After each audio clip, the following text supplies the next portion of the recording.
तो आदाब, नमस्कार, गुड इवनिंग, सत श्री अकाल। एक बार फिर आप तमाम लोगों का स्वागत है क्राइम तक की कहानी के इस एपिसोड में। उम्मीद है पूरी फैमिली अच्छी होगी, अपना ख्याल रख रही होगी। कल दोपहर का वक्त था, मैं ऑफिस में था।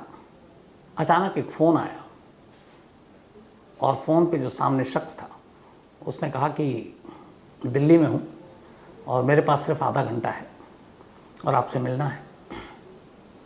अब वक्त कम, एक तो ट्रैफिक, हालांकि उस वक्त नसीब अच्छा था, दोपहर का वक्त था, 3:30-4 बज रहे होंगे। तो मैंने कहा पहुंचता हूं, क्योंकि मुझे मालूम था कि इस सिलसिले में मुलाकात होगी। तो उन्होंने कहा था कुछ देना है। इसके बाद मैं भागा। कैमरामैन विनोद शिकारपुरी ड्राइव कर रहे थे, मैं बैठा हुआ था। और उसके बाद उनसे दिल्ली के एक सर्किल पर मिला, फिर गाड़ी में बैठा और अगले करीब 1-1.25 घंटे तक उनसे बात की। इस दौरान गाड़ी चलती रही और उनको एयरपोर्ट जाना था, वहाँ से निकलना था, उनकी फ़्लाइट थी। तो ये हुआ कि रास्ते में ही बात करते हुए चलेंगे। पूरे रास्ते बात करते हुए गया, कुछ प्रूफ दिए, कुछ सबूत दिए। उसके बाद मैं लौट आया। फिर मैंने वो, चूँकि बहुत सारी चीज़ें थी उसको पढ़ना शुरू किया और आज वही कहानी आपके सामने रखूँगा। 2 अक्टूबर 2021 शाहरुख खान के बेटे आर्यन खान को मुंबई में एक टिप ऑफ पे गिरफ्तार किया गया, साथ में और 8 लोगों को। और इसके बाद करीब 28 दिन तक आर्यन खान जेल में रहा। अब सवाल ये है कि आर्यन खान को 28 दिनों तक जेल में जो रखा गया, ये अनजाने में हुआ, कोर्ट की वजह से हुआ, या फिर कुछ टॉप ऑफिशियल और टॉप अफसर थे एनसीबी यानी नारकोटिक्स कंट्रोल ब्यूरो के, उनकी वजह से हुआ। तो आज मैं जो कुछ कहूँगा ये नहीं कहूँगा कि ऐसा सुना, ऐसा कहा, हवा में कहा। 2 अक्टूबर की रात से लेकर अगले 8-9 बल्कि 10-11 अक्टूबर तक एनसीबी के 5 बड़े अफसरों के बीच व्हाट्सएप चैट चल रहा था इसी आर्यन केस को लेकर। बाकी 8 के बारे में उस चैट में कहीं जिक्र नहीं है कि कौन और क्या है, सिर्फ आर्यन खान को लेकर। और व्हाट्सएप चैट एक बहुत पुख्ता सबूत है कि आर्यन खान की गिरफ्तारी के बाद अगले 3-4-5 दिन तक हुआ क्या था, और उसी व्हाट्सएप चैट में पूरी कहानी है। तो व्हाट्सएप चैट इस वक्त मेरे पास है, कुछ हिस्सा पेपर में है, और वही कहानी अब आपको उस चैट्स के थ्रू आपको सुनाऊंगा कि आखिर जिस मामले में आर्यन खान को शायद जितने भी एक्सपर्ट्स हैं नारकोटिक्स के, एनडीपीएस एक्ट के, उनका कहना है 24 घंटे के अंदर बाहर आ जाना चाहिए, वो 28 दिनों तक एनसीबी की हिरासत या फिर ऑर्थर रोड जेल में क्यों रहा। तो क्यों रहा, अगर इसको एक लाइन में सम अप करूं तो उसकी एक वजह है कि जैसे ही एनसीबी के टॉप अफसरों को पता चला कि पकड़े जाने वालों में से एक का नाम आर्यन खान है और उसके बाप का नाम शाहरुख खान है, तो उन्हें लगा एक बड़ी मछली उनके जाल में फंस गई और अब इस मछली को जाल से निकालने की कीमत वसूलेंगे। और यहीं से ये कहानी शुरू होती है। ये पूरी कहानी आपको सुनाऊं उससे पहले, चूँकि आर्यन खान, शाहरुख खान, इन लोगों का बॉलीवुड से कनेक्शन है, कुकू एफएम ऐप पर भी बॉलीवुड स्कैंडल्स, यहाँ ऑडियो बुक है, इसमें तमाम तरह के बॉलीवुड के जो है स्कैंडल्स हुए हैं, जिसमें आर्यन खान भी ड्रग्स केस हो, या फिर सलमान खान के एक शूटिंग केस हो, या फिर संजय दत्त का AK-56 वाला मामला हो, या फिर शिल्पा शेट्टी के हस्बैंड राज कुंद्रा का मामला हो, जैकलीन फर्नांडिस का मामला हो ठग के साथ रिश्तों को लेकर। तो ये तमाम कहानियाँ कुकू एफएम ऐप पर आप बॉलीवुड स्कैंडल में जाकर सुन सकते हैं और आप इसके मज़े ले सकते हैं। तो कुकू एफएम देश का बेस्ट ऑडियो शो प्लेटफॉर्म है। 15 लाख से ज़्यादा इसके एक्टिव हिंदी पेड सब्सक्राइबर हैं और हर महीने यहाँ लगभग 42 आवर्स घंटे के कंटेंट्स के साथ ये और भी आगे बढ़ रहा है। 10,000 से ज़्यादा ऑडियो बुक है कुकू एफएम ऐप पर, जो आप कहीं भी कभी भी सुन सकते हैं, हिंदी में सुन सकते हैं।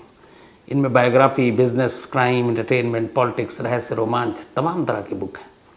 और क्राइम तक फैमिली के लिए ख़ास ऑफ़र है कुकू एफएम ऐप की तरफ से, और वो ऑफ़र है इस बार 50% डिस्काउंट। तो यानी आप पहले महीने के लिए सिर्फ 49 रुपीज़ में सब्सक्रिप्शन हासिल कर सकते हैं और 10,000 से भी ज़्यादा जो ऑडियो बुक का ख़जाना जहाँ चाहें जब चाहें सुन सकते हैं। और डिस्क्रिप्शन में लिंक है, तो लिंक में जाएं और क्राइम तक फैमिली के लिए क्राइम 50 कूपन कोड है, उसका इस्तेमाल करें और 50% डिस्काउंट पाएँ। 99 रुपीज़ का सब्सक्रिप्शन पहले मंथ के लिए सिर्फ 49 रुपीज़ में। तो ये तो रही बॉलीवुड स्कैंडल की बात। अब बॉलीवुड की इस कहानी के बारे में आपको डिटेल में बताता हूँ।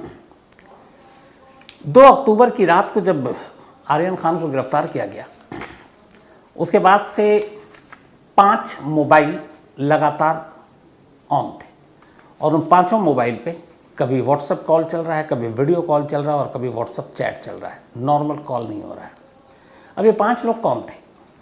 इनमें से एक जो सेंटर में थे, जिन्होंने आर्यन खान को गिरफ्तार किया, जिन्हें उस वक्त सिंघम कहा गया था, अब वो विलन है, समीर वानखेड़े। समीर वानखेड़े। अब जो बाकी के इनके अलावा 4 नाम हैं, वो चारों समीर वानखेड़े के बॉस हैं और वो चारों लगातार पूरी रात और अगले दिन हर छोटी बड़ी चीज़ जानकारी समीर वानखेड़े से ले रहे हैं। बाकी के वो 4 कौन थे? उनमें से एक जिनका नाम है मुथा अशोक जैन, ये कायदे से उस वक्त 2021 में अक्टूबर में मुथा अशोक जैन एक IPS अफसर हैं। ये समीर वानखेड़े के डायरेक्ट बॉस हुआ करते थे, लेकिन इत्तेफाक से आर्यन की गिरफ्तारी से पहले मुथा अशोक जैन पर्सनल वजह से छुट्टी पर चले गए। तो जब वो छुट्टी पर चले गए तब उनकी जगह पे एक टेम्पररी जो बॉस बना, वो बने ज्ञानेश्वर कुमार सिंह। तो मुथा अशोक जैन इस वक्त वाराणसी के पुलिस कमिश्नर हैं, उस वक्त NCB में थे।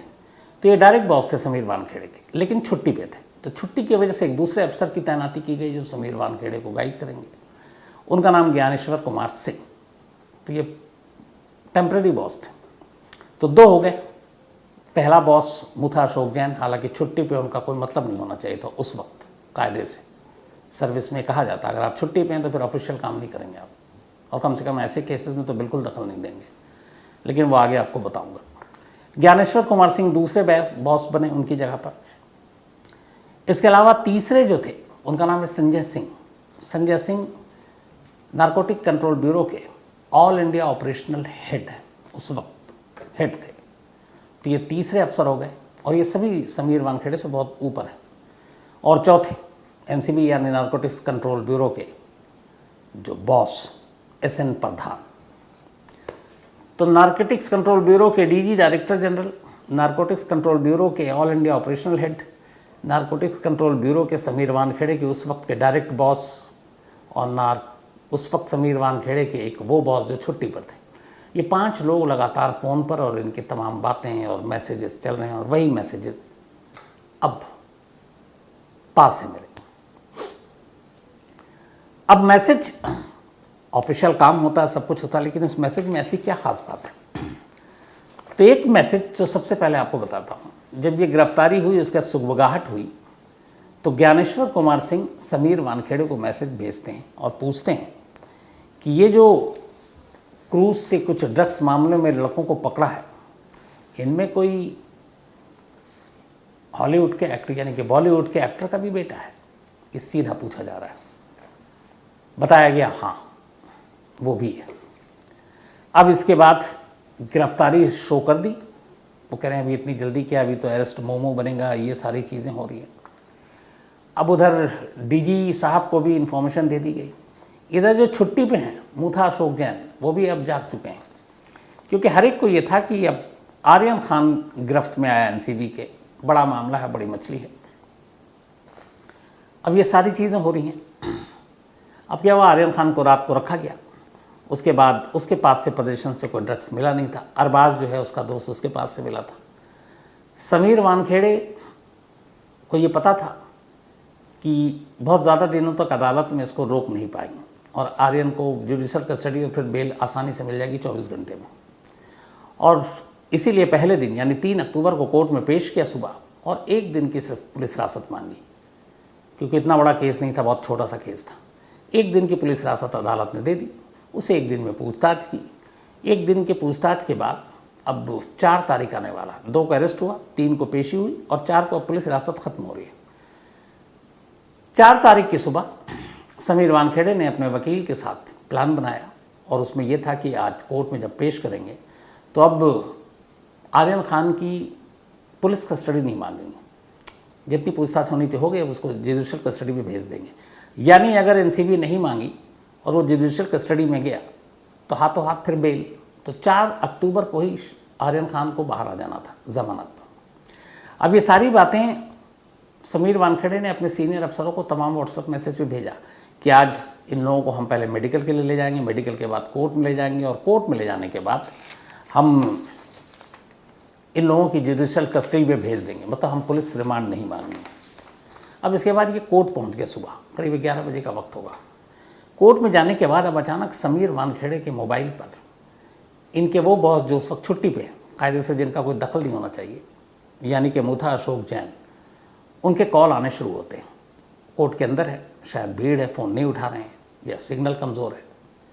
6 मिस कॉल, एक वीडियो कॉल, अब इसके बाद उसमें एक फिर मैसेज, पुलिस कॉल।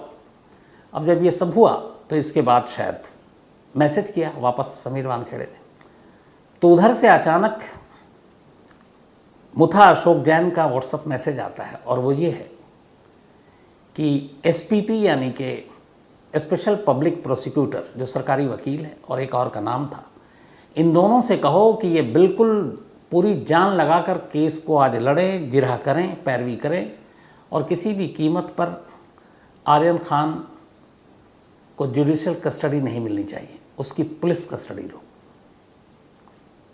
अब ये सुनकर जो पूरी टीम है एनसीबी की जिसने अरेस्ट किया, उसने कहा ये क्या, क्योंकि पेपर उस वक्त तैयार हो गया, और मुझे आज भी याद है जब 4 अक्टूबर को आर्यन को पेश किया गया था तो हर मीडिया में वहाँ के जो रिपोर्टर खड़े हुए थे, हमारे मुंबई ब्यूरो के भी, उनका यही था, क्योंकि रिमांड लेटर पहले से तैयार होता, ड्राफ्ट होता, उसमें लिखा होता, तो उसमें लिखा हुआ था कि एनसीबी आज इसकी पुलिस कस्टडी नहीं मांगेगी, जेसी में भेज देगी, यानी जुडिशल कस्टडी में जेल चला जाएगा, और उसका बेल का हकदार होगा।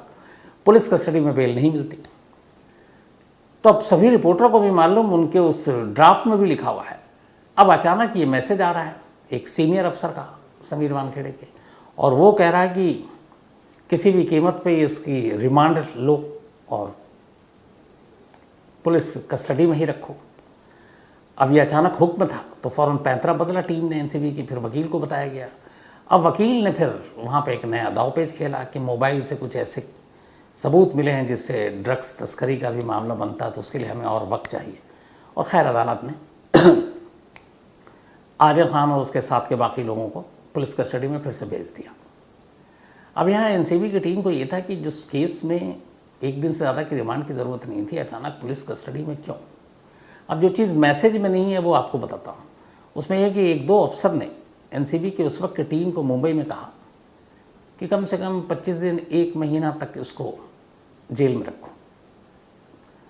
अब क्यों रखो ये मुझे नहीं मालूम, लेकिन अंदाज़ा अगर लगा सकते हैं आप तजुर्बे से, तो ये है कि एक बड़ी मछली है, जितना लंबा रखोगे कीमत उतनी बढ़ेगी, क्योंकि आप जितना तरसाओगे उतनी ही ज़्यादा सामने वाला रेट बढ़ाएगा। तो अब ये बात हो गई। दूसरे जो सीनियर तमाम व्हाट्सएप चैट पे है, अच्छा वो जो कहा गया कि इसकी रिमांड मांगो, जेल नहीं जाना चाहिए, उसमें बाकायदा व्हाट्सएप चैट में नीचे लिखा है कि ये उसका नहीं, मतलब मुथा अशोक जैन का नहीं, बल्कि ये DG director general of narcotics control bureau यानी कि एसएन प्रधान का इंस्ट्रक्शन है। ये व्हाट्सएप चैट में लिखा हुआ है। तो अब डीजी साहब क्यों चाह रहे थे कि आर्यन खान की जुडिशल कस्टडी ना हो, वो एनसीबी की यानी कि उनकी अपनी कस्टडी में हो, ऐन वक्त पर, जबकि जो टीम उससे पूछताछ कर रही है उसने कहा था कि अब हम इसको अपनी कस्टडी में नहीं रखेंगे। तो यहाँ से अब ये सारे शक और सवाल खड़े हो रहे हैं। अब इन सारे अफसरों की जो बातचीत है उसमें जो सबसे इम्पोर्टेंट है, अगर कभी हो सकता है बहुत जल्दी सोशल मीडिया पे आप लोगों के हाथ में भी सोशल मीडिया के थ्रू ये तमाम व्हाट्सएप चैट आ जाएंगे। बड़ी हैरानी होती है कि एक 6 ग्राम 8 ग्राम गांजा के साथ जो 8 लड़के पकड़े गए, मतलब ये देश में ऐसी चीज़ें हैं कि मैं आपको सच बताऊं अपने हिसाब से तो न्यूज़ चैनल पर तो ये टिकर पे भी ना चले ऐसी खबर कि 10 ग्राम या 20 ग्राम गांजे के साथ कोई पकड़ा गया है, ये है ही नहीं चलने लायक खबर। लेकिन ऐसी जिसमें 8 ग्राम सिर्फ ड्रग्स पकड़ाया है एक के पास से, और उन 8 में से एक बड़े बाप का बेटा है, मशहूर बाप का बेटा है। आप बाकी छोड़ दीजिए, सिर्फ फ़ोन और उस व्हाट्सएप मैसेज के रिकॉर्ड बताते हैं कि जो एनसीबी के उस वक्त के 5 बड़े टॉप बॉस थे, चाहे समीर वानखेड़े हो, चाहे मुथा अशोक जैन, चाहे ज्ञानेश्वर कुमार सिंह, चाहे संजय सिंह, और चाहे एनसीबी के बॉस एसएन प्रधान, अगले 3-4 दिनों तक मुझे लगता है कि शायद ये लोग सोए भी नहीं थे। देर रात तक चैट, देर रात तक बातचीत।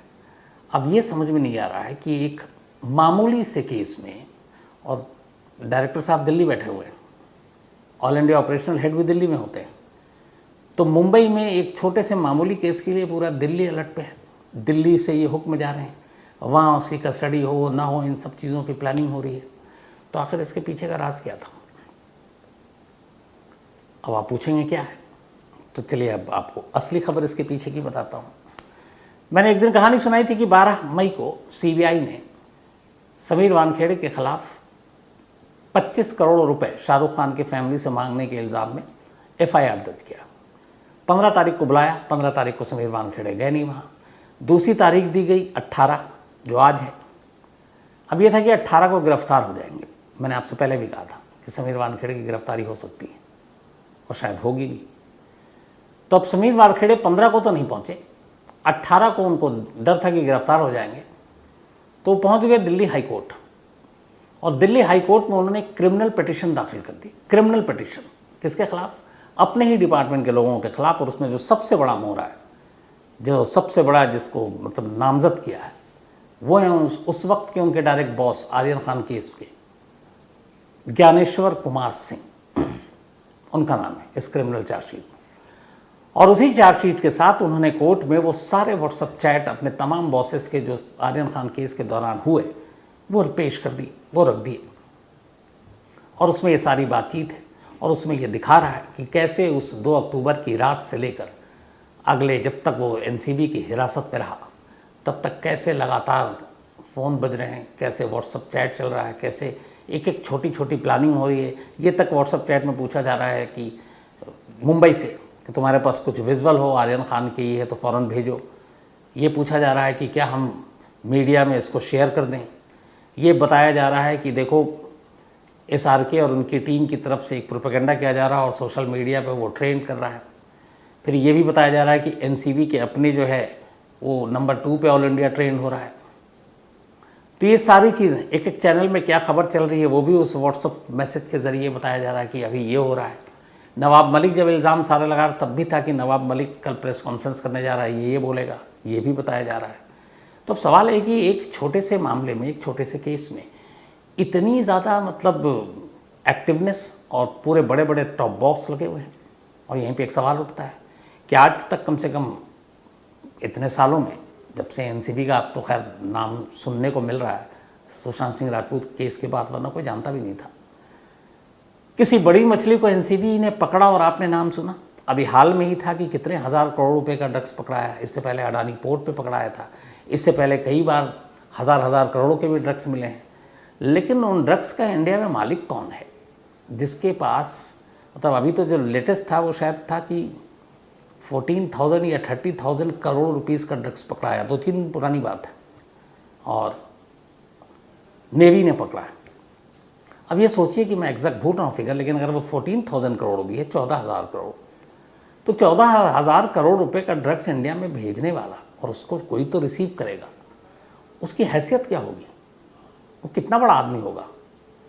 तो ऐसे किसी बड़े आदमी को तो आज तक मुझे तो कोई एक बड़ा नाम याद नहीं आता कि एनसीबी ने पकड़ा। जितने भी छोटे मोटे पेडलर होते हैं ड्रग्स, जो 50 ग्राम, 100 ग्राम, 200 ग्राम बेचते हैं, उनको उठा लेते हैं। फिर जब हम उनके बारे में खबर बताते हैं तब तक वो बेल आउट भी हो जाते हैं। लेकिन बड़े आज तक क्यों नहीं पकड़े गए? इस केस से यही अंदाज़ा होता है कि ऐसी चीज़ों में आमतौर पर एनसीबी एक तरह से देखती है कि सामने वाला कितनी बड़ी मछली आया हाथ में, इसको अब जाल से निकालना है, उसकी कीमत तय करो। और 25 करोड़ की जो सौदेबाजी की बात है वो पहली आ चुकी है, उसी के ऊपर सीबीआई ने एफआईआर भी दर्ज किया है। अब उस 25 करोड़ की सौदेबाजी में कौन कौन फंसता है ये उस एफआईआर के बाद है। 22 तारीख तक समीर वानखेड़े की गिरफ्तारी पर दिल्ली हाईकोर्ट ने रोक लगाई है। 22 के बाद क्या होगा? जो क्रॉस क्रिमिनल एफिडेविट दाखिल किया समीर वानखेड़े ने अपने ही एनसीबी के अफसरों के खिलाफ, उसका क्या होगा? तो कुल मिलाकर अगर पिक्चर को देखें तो ये है कि एनसीबी एक दूसरे के सारे राज बाहर कर देगी और सारे गड़े मुर्दे उखड़ेंगे। और साथ ही ये भी पता चलेगा कि 2 अक्टूबर को उस क्रूज के साथ जो लड़के पकड़े गए थे उनकी गिरफ्तारी के पीछे की असली साजिश, असली कहानी थी क्या, और कैसे ये सब कुछ हुआ, कैसे एक आम केस को इतना हाइप दिया गया, कैसे एक आम जिसको बेल आउट हो जाना चाहिए था 24-48 घंटे में, उसको 28 दिन तक जेल में रखा गया, दिल्ली से क्यों हुक्म जा रहा था, ये व्हाट्सअप चैट, ये सारी बातें बताएंगे सच। और ये WhatsApp chat Delhi high court के सामने है इस वक्त, तो दिल्ली हाई कोर्ट भी इसको पढ़ेगी और आने वाले वक्त में इंतज़ार कीजिए आप, इस केस में बड़ी सारी दिलचस्प चीज़ें भी सामने आएंगी।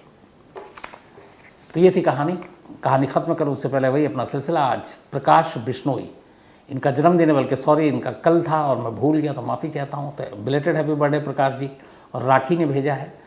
साथ ही आज फ्रांसिस्का आवारे, इनका भी आज जन्मदिन है, तो हैप्पी बर्थडे फ्रांसिस्का जी। और ये एंजल आवारे जी की मम्मी है।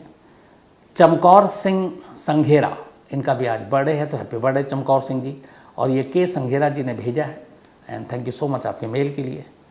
इसके अलावा महेश मेहता जी टोरंटो से, थैंक यू सो मच। और बिल्कुल बिटिया को मेरा ज़रूर हाय बोलिएगा, तो हाय हीरा, बल्कि हाय इरा, तुम हमेशा अच्छी रहो, खुश रहो, यही दुआ है। 6 साल की है इरा सिर्फ, और महेश जी के साथ शायद ये भी कहानी सुनती है। Ujjwal Sikhwal, thank you so much आपका। Gaurav Yadav, thank you. और पहले अंदाज़ा नहीं था। Vikas Rajawat, thank you so much. Rohit Kumar, ये शीना बोरा अपडेट, शीना बोरा में कोई अपडेट नहीं है रोहित साहब। जो इंद्रानी मुखर्जी हैं बेल आउट है, उससे पहले पीटर मुखर्जी हैं वो भी बेल आउट हैं। तो मुकदमा अभी ट्रायल कोर्ट में है, फैसला हुआ नहीं, हियरिंग चल रही है। जैसे ही फैसला आएगा मैं ज़रूर आपको अपडेट दूंगा। इसके अलावा पुरुषोत्तम डी दुबे, इन्होंने भी एक कहानी की फरमाइश की है। तो कहानी में इतना ही, लेकिन एक बार फिर आपको याद दिला दूं कि कुकू FM ऐप पर क्राइम तक फैमिली मेंबर्स के लिए खास ऑफर है। क्राइम 50 कूपन है, डिस्क्रिप्शन में लिंक है, यहाँ आप जाएं और 99 रुपीज़ का सब्सक्रिप्शन 49 रुपीज़ में पहले मंथ के लिए पाएं और कुकू FM के मज़े लें। अब आपसे मुलाकात होगी कल रात 9 बजे किसी नई कहानी के साथ। तब तक अपना ख्याल रखिएगा। Thank you very much.